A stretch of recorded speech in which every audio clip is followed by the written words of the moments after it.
Prime Minister Narendra Modi, a great visionary of India. Thank you, the organizer of the debate and the president of the stage, for this opportunity given to me to support the motion. The Honorable Prime Minister Modi has laid down the clear and magnificent roadmap for the reconstruction of the great civilization and rebuilding of a new India. One of the characteristic traits of this government, led by our Prime Minister Narendra Modi, has been insistent on solving long-term issues with the very decisive nature.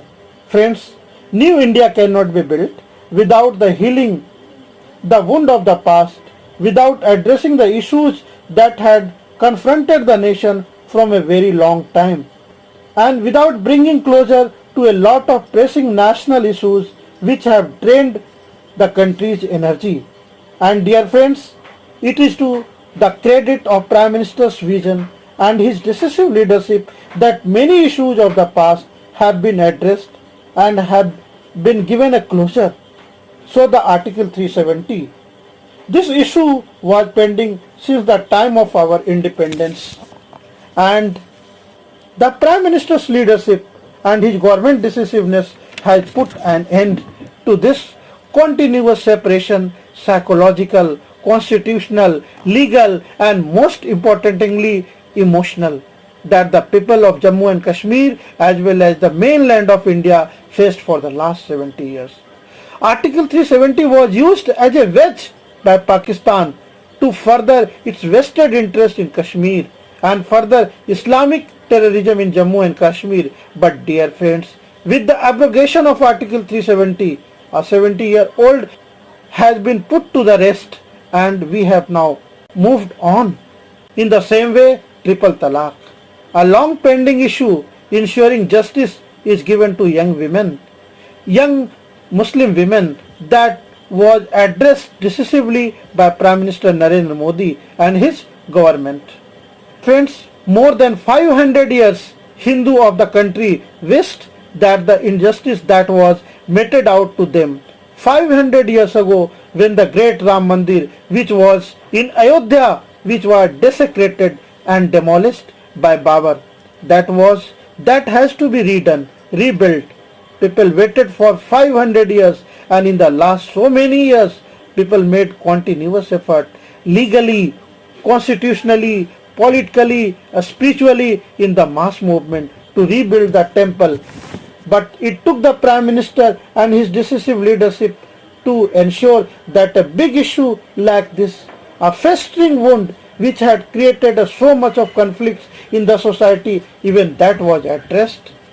And today, a great moment in a red letter day in India's civilization in the history, because Prime Minister addressed the nation and made the statement that the magnificent construction of Ram Mandir is a few months and a few days away.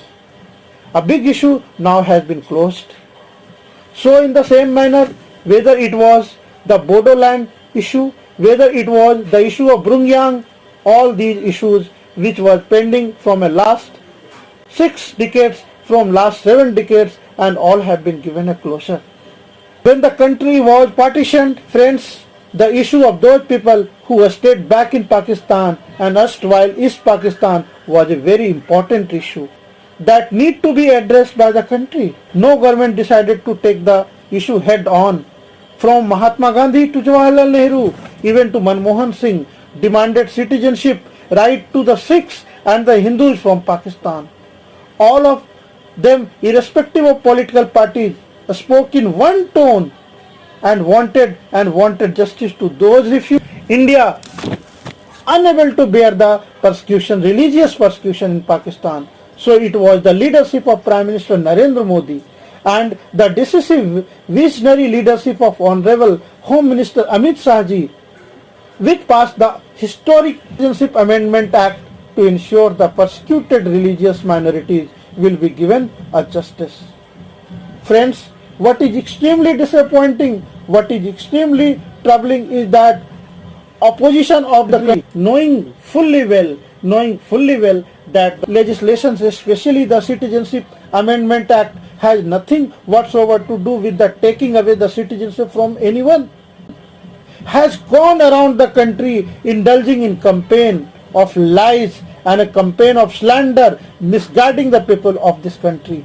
I want to ask all those leaders in the opposition, how will you face the next generation of the country, and how will you face the young generation of the country when every single day you are on a campaign based on only untruth and lies?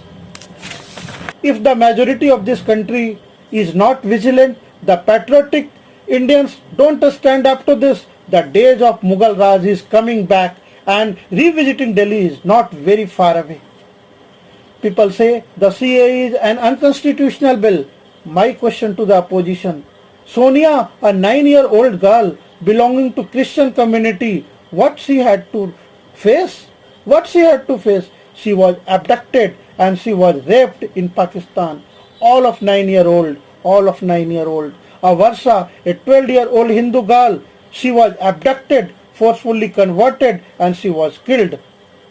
Opposition is denying the justice. What opposition is doing is unethical. What opposition is doing unjust. What they are doing is inhuman, and the country will remember the bigotry of the opposition. Opposition's argument is, why is that the CA is not giving citizenship to the Muslim of Pakistan or Bangladesh? Friends, how can the persecutor and persecuted both be seen on the equal footing?